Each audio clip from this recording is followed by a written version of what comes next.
ಗಂಡಿನ ಕಡೆ ಬರ್ತೀನಿ ಅಂದ್ರು ಬರಲಿಲ್ವಲ್ಲ. ಓ ಈಗ ಬರಂಗವ್ರೆ ಅವ್ವ. ಗುರು ಇದು ಹೆಣ್ಣಿನ ಮನೆ ಒಳಗಡೆ ಜಾಸ್ತಿ ಚೇಷ್ಟೆ ಮಾಡಕ್ಕೆ ಹೋಗ್ಬೇಡ ಸರಿನಾ? ಹಾಂ ಬಾವಲ್ಲ. ಹೇಳಪ್ಪಯ್ಯ.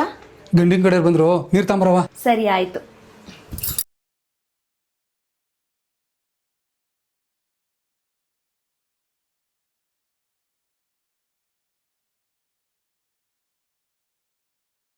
ಅಂದಂಗೆ ಏನು ಮಾಡ್ಕೊಂಡಿದ್ದೀರಿ? ಪ್ರೈವೇಟ್ ಕಂಪ್ನಿಲಿ ವರ್ಕ್ ಮಾಡ್ತಾ ಇದ್ದೀನಿ. ಇವ್ರು ಯಾರು? ನನ್ನ ಫ್ರೆಂಡು. ನೀವೇನು ಕೆಲಸ ಮಾಡ್ಕೊಂಡಿದ್ದೀರಾ? ನಾನು ಗೌರ್ಮೆಂಟ್ ಜಾಬ್ ವರ್ಕ್ ಮಾಡ್ತಿದ್ದೀನಿ. ಅಪ್ಪಯ್ಯ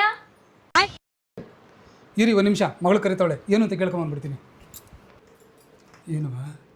ಅಪ್ಪಯ್ಯ ಇವಾಗ ನೋಡಿರೋ ಗಂಡು ನಂಗೆ ಇಷ್ಟ ಇಲ್ಲ. ಯಾಕವ್ವ? ನೋಡೋಕೆ ಚೆನ್ನಾಗಿ ಅವನೇ. ನೋಡೋಕೆ ಚೆನ್ನಾಗಿದ್ರೆ ಸಾಕ ಅಪ್ಪಯ್ಯ, ಗೌರ್ಮೆಂಟ್ ಕೆಲಸನೂ ಬೇಕಲ್ವಾ? ಸರಿ ಬಿಡವ, ನಿನ್ನ ಇಷ್ಟಂತೆ ಆಗಲಿ. ಅವಳ ಗಂಡೇ ಇಲ್ಲ.